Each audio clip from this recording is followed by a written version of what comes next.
Obviously, WWE, there's no crowd or anything, so it's a very, very small number of people.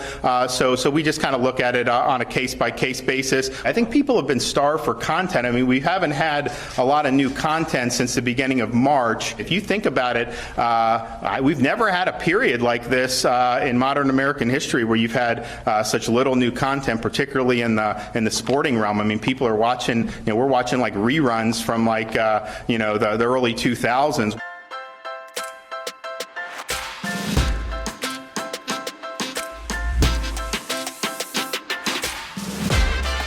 How is that essential? What does essential mean? Maybe I have to Google what the definition of essential is. Well, it said it's now considered essential in Florida. And that's kind of like where you're like, oh, that makes sense. Of course, it's essential in Florida. When you donate to the governor, you're essential. That's all it is. It's crazy. Look, man, you got to keep people fed.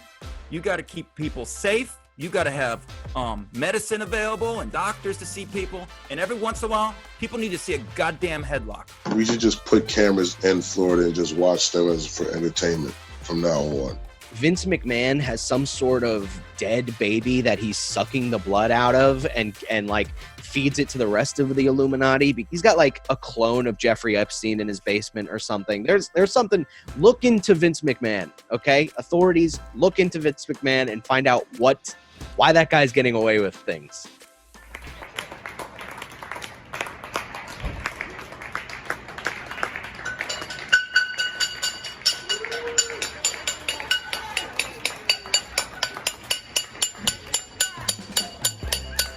I just want to snitch and let you guys know that they are not clapping in East Harlem. I'm all about showing love to our healthcare workers and first responders. In my opinion, there's no better way to do it than to go outside and bang on some pots and pans. What are we supposed to get for all the essential workers that can't hear the applause because they're at fucking work?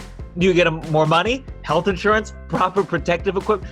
If you want to honor your heroes, don't treat them like heroes, treat them like strippers. I don't think they've ever worked a job where you're tired, Like at the end of the day, if you work construction or something and you're just like, your body is aching, you don't want to hear pots and pans. What we should be doing is every time you go out, you should bow. Like, dude, because it's a silent bow. The only way I know what time it is when people start clapping, and then I'm like, oh my God, I thought it was noon and it's 7 p.m. I'm over it and I'm starting to think I'm a bad person. But I do donate, so I feel like that makes me a better person. Like, no disrespect. Like, honestly, I have friends who are first responders. They work at the hospitals, doctors, nurses, and I can't even open my mouth to complain about anything that's going on during this time because they have to actively live their life and go to work double time, if not triple the time that they would have spent there during this whole fiasco. So I do respect, their position, and I appreciate what they're doing. President Trump is making some potentially dangerous new suggestions for fighting the coronavirus. At his latest briefing, he talked about possibly injecting disinfectant into people's bodies, though he later partially walked that back. All right, well, he should do it first probably then. I didn't realize the way that a lot of my degenerate cousins were trying to get high in high school would be encouraged by the president as a way to defeat something. Drinking bleach will stop the virus because you'll be dead. So you'll kill everything. So yeah, he has a point. Overnight, tensions mounting in Michigan. Hours after protesters stormed the state capitol, demanding an end to the stay-at-home order. They were really serious about it. They're like, you gotta open this back up. If I don't get my haircut, I'm gonna... What do you need a haircut for so badly? You're just at home and cut your own hair. Or the protesters working out just to protest people not opening up the gyms, but they're just doing all types of calisthenics in the street. It's like, you're fine then. It seems you just need a street. And we got those. Those are open. Yeah, I want my haircut too. I feel like it's about to be real post-apocalyptic soon. Were they white? I should have put money on that. Well, they look determined. There's a bunch of American flags and Trump faces. I don't know. I guess this is America being great again. Die now or die later. I guess we open up and I catch it and die. I don't need the bullets now. I'll go make more Tiger King memes. The whole protesting thing about reopening is like,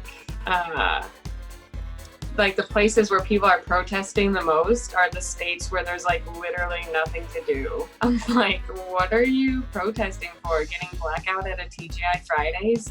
You can't fight for your right to go to friendlies and be respected. Nobody that's hot is doing that, too. Nobody that's over a 6 is like, I need to go to Applebee's. Like, nobody. There's a conspiracy theory sweeping the globe that coronavirus is caused by 5G technology. I love conspiracy theories. I feel like Black people thrive on conspiracy theories. The world's going crazy, but it's a part of a bigger plan. You know, like I heard the 5G conspiracy theories. I don't believe them, but somehow they're comforting. I don't know. I do have feelings about that, but I'm scared to tell you about them, you know? Really, Russell, you found the secret cure to coronavirus, but you couldn't find a job at Buffalo Wild Wings? Scientists have found no correlation between human beings and knowing what 5G is. I don't believe them. You know, I think this is a normal thing that just happened in the world that was created by Bill Gates. Yeah, I hear them, and some of them sound legit. I guess there's like, you know, good writing involved in some of the theories. I just kind of like, whatever. If it's 5G, I feel like my phone is moving slower, so maybe it's not really getting better. It's really a divide between people who can and can't read, right? A high-end restaurant in Virginia has placed mannequins in its dining area to help encourage social distancing. The Inn at Little Washington has 3 Michelin stars, but now it's getting attention for its mannequin diners. What murderer ordered that? Will they have fake food out there too for the mannequins? I'm already not comfortable going out in germs. How are you going to tell the difference between the mannequins and the couples who hate each other? Put some music on, like if you're trying to create ambience, or like get real people, dress them up in like hazmat suits so they're not breathing on people, and get them to actually do stuff like move around, or holograms.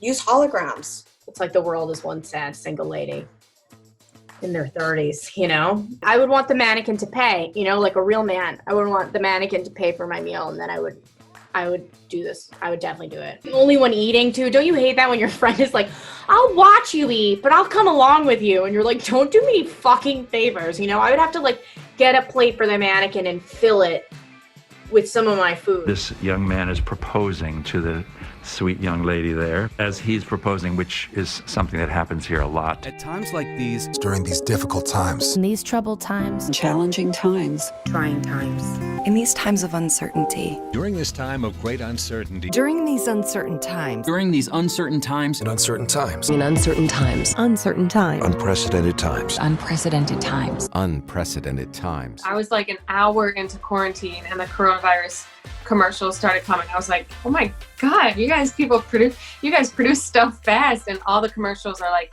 we know times are hard.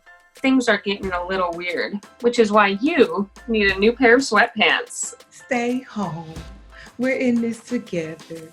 Be there together. I'm tired of the commercials. Honestly, I think it's certain things you watch and you realize how sad this time is, and it's definitely the COVID commercials. You know, I live with my girlfriend. She's like a built-in commercial for coronavirus. She has all the facts. Just wake up, look at each other, and be like, the numbers are rising. Oh, they're so weird, right? It's like every CEO is sitting in the nicest house possible. He's like, we care about you. Also, we'll never touch you again. Come to our stores. It's very surreal to see commercials being like, wash your hands and sing happy birthday. It feels like we're in 1984. We live in like a supervillain time right now. We have Jeff Bezos, who is for sure some sort of evil guy. Elon Musk feels like Mr. Freeze in a way that he's not a bad guy, but he'll do anything for his wife, including murder people. Jeff Bezos feels like the Riddler or Lex Luthor, where he just wants total domination. And then you have Donald Trump, who's like Penguin, you know? So we're living in a world of supervillains and with no Batman. We're living in a supervillain world with no heroes.